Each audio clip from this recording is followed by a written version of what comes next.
been asked before about the great Canadian content on your team, but what after Brady did last night, I think we'd like to revisit that. Considering you have so many top-end Canadian guys who are big difference makers for you, how does that make you feel as a Canadian coach that a lot of your top guys are Canadians?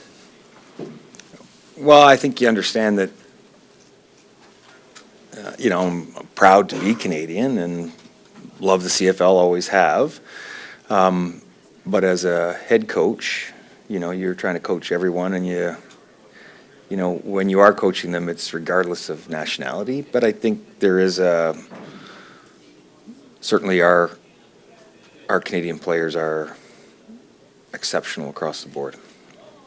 Just to follow that up, you have a theory why it's never been better almost for Canadians, not just you guys, but I've got a guy like McInnes here, players who are at the top of skill position levels, Yeah, I think the amount of time, being spent in football, maybe at a younger age, they enter the league with more experience.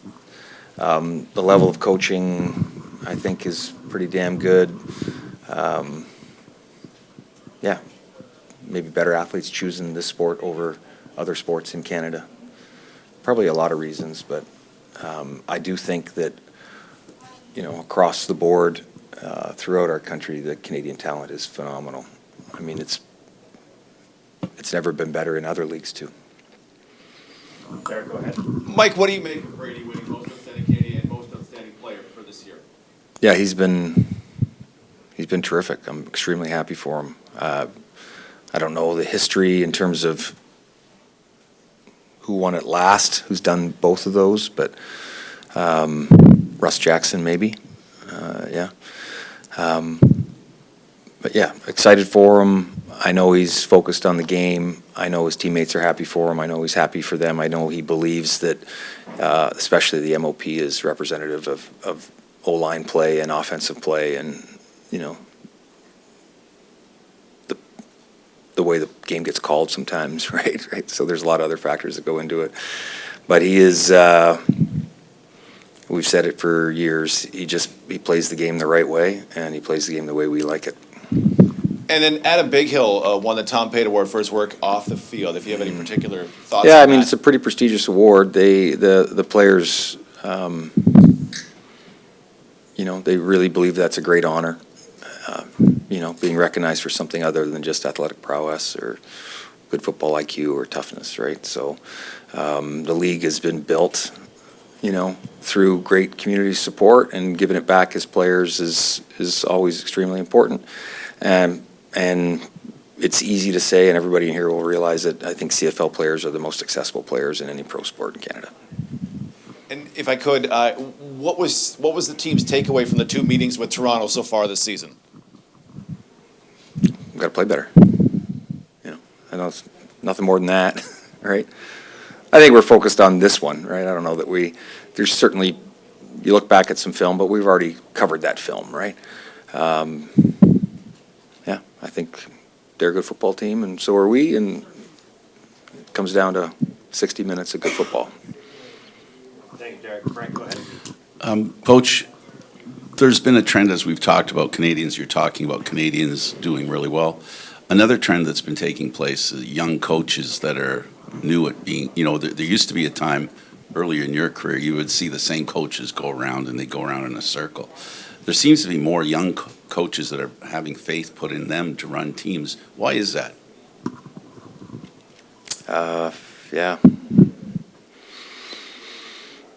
Maybe they start younger,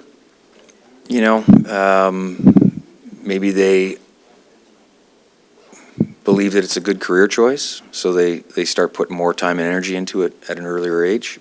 I don't know. Certainly, there is some sort of cyclical nature to it, right? So I think whatever number of years, 10, 12 years ago, and then there was a time frame where you looked at the turnover and the guys that were coming in, and I think maybe, who knows whether that cycle switches out again, but certainly as a group of us who competed against each other were all getting hired. You just were naturally hiring guys around you, so there's just an upswing there probably. You were part of a coaching staff in 2012 when the Toronto Argonauts won the Grey Cup. When you look back at that sideline, is it not amazing how many players and coaches in the past 12 years have come from that sideline? Yeah, I think it's pretty neat. Amazing's a big word, but I think it's pretty neat, you know. Jason Moss, you know, he wins Coach of the Year last night, so he was on that staff too. Thank you. Claire, go ahead. Hey, Mike. You guys have had the bulk of your practices now. You've completed those 3 full practices. At this point in the week, about 48 hours before the game, how do you feel like things have gone and how the mindset has been for all of those practices to prepare? Yeah, it's been good. You know, standing where I stand throughout all the practices, it's the guys were working extremely hard. They were on point. They were certainly excited to be out there. Practices were crisp and efficient, which is sort of what you want. You don't want a lot of repeats, right? So, yeah, I feel pretty good. And then heading into the next 48 hours, do you have a message to your players about how you'd like them to prepare, relax, anything like that? Yeah, it's pretty well talked about a couple of weeks ago. I mean, they know why they're here, and they've got to continue to honor their teammates with their preparation because there's still a lot of time before kickoff. You know, one of those other things would be to make sure they are relaxing because you don't want to get too hot too early. And you said you talked about this a couple of weeks ago. Was that in anticipation that you would hopefully be here? No, it's just the same message about preparation, right? If you like the guys that you're going to work with every day, then you're going to sacrifice some things. You know, these players sacrifice a lot throughout the season, and then you ask for a little bit more around this time of year. You know, you try to have them find some more time with each other to learn the game and see the game so they can go out and play better as a unit or as a team. So you're continually, especially around this time of year, you're continually asking for more from them. And when you get into, you know, those playoff scenarios where it's a one-game situation, you know, they have a good understanding of that, and that's when those conversations start and probably take on more importance. Thanks, Claire. Paul, go ahead. Hey, Mike. Cruiser. I was talking to some of the players about some of the sacrifices they've made, stuff like missing a kid's birthday or first day of school, or Kenny lost some extended family members this year and he couldn't be there for them. And some guys acknowledge they struggle with that, whether they're doing the right thing, you know, pouring all this into their jobs. And how about you? You ever struggle with that balance? For them? What you make them do? For them? No, I think because we, as an organization, we do offer them every opportunity to take care of those situations. I don't think, you know, they do, a lot of guys just rely heavily on their teammates, coaches, whoever their guys are that they sit down and chat with. But I think organizationally, we do a fantastic job of making sure that players are getting what they need. And if they, I think there's plenty of examples of this in the last bunch of years, unfortunately. But we'll make sure they get home if they need to get home, you know. And, you know, life continues. And that's as much as they'd like it to stop, and we talk about this all the time for years, as much as they'd like to be in a little bubble where, you know, everything in the outside world stays on the outside, it doesn't happen that way. Life continues on without them outside of their football world, and they need to take care of that too. And it's really difficult for them to, you know,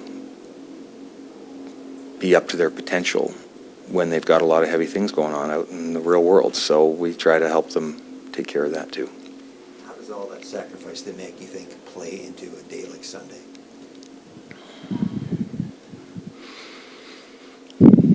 I guess as teammates, they would all recognize what what they've all gone through. I think that helps. I think that's great inspiration for them. They don't need to look outside the room to be inspired to play hard-nosed football. They just have to look at the guy next to them. I mean, that's the reality. No further questions? Thanks, Coach. Perfect.